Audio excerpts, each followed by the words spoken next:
Magandang tanghali po. Mainit na pagbati ni Russian President Vladimir Putin kay Pangulong Rodrigo Duterte sa kauna-unahan nilang pagkikita sa APEC Summit.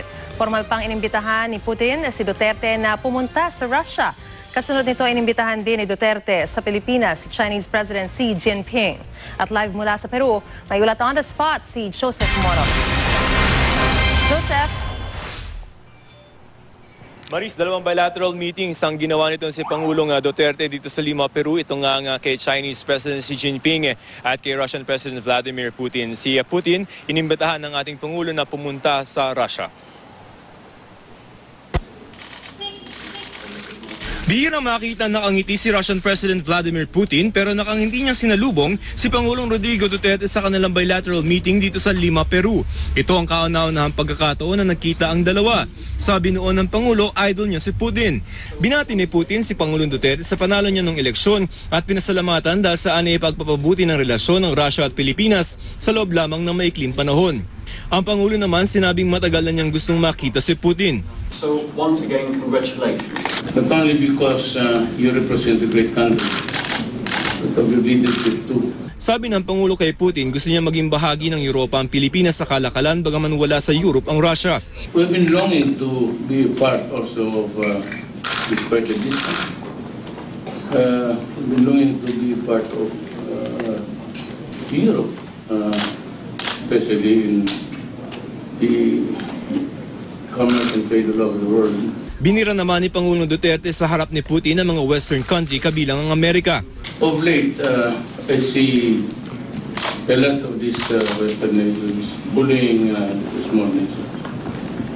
And not only that, they are into so much hypocrisy. Sa pulong formal na inimbitahan ni Russian President Vladimir Putin si Pangulong Duterte na pumunta sa Russia. At sa kanya namang bilateral meeting sa China, inimbitahan ni Pangulong Duterte si Chinese President Xi Jinping na pumunta sa Pilipinas. Sabi ni Foreign Affairs Secretary Perfecto Yasay Jr., sinabi mismo ni Chinese President Xi Jinping kay Pangulong Duterte na maaaring tuloy-tuloy na makapangisda ang mga Pilipino sa mga lugar na nakagawin na nating pangisdaan tulad ng Scarborough Shoal.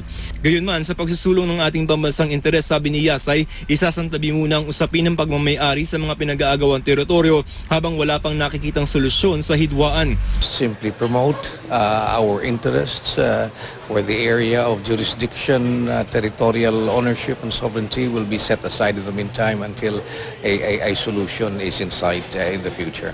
Sa pagbubukas naman ng dialogo ng APEC Business Advisory Council at mga lider ng mga bansa, mas matagal na nag-usap kumpara sa iba sina Pangulong Duterte at Peruvian President Pedro Pablo Kuczynski. Parehong bagong luklok na Pangulo ang dalawa. Sumunod kay Pangulong Duterte si Canadian Prime Minister Justin Trudeau. Andun din si Mexican President Enrique Peña Nieto. Pareho silang tinawag noon na APEC hati nung idinawa sa Pilipinas ang summit ng isang taon. Nandun din sina Putin at Xi. Maris, hindi naman nakadalo itong si Pangulong Duterte din sa tradisyonal na gala dinner na hinost itong Peruvian President. Ayon dito kay Secretary Martin Andanar, ay masama raw ang pakiramdam ng Pangulo. Kaya ganon. Maris? Maraming salamat, Joseph Moro.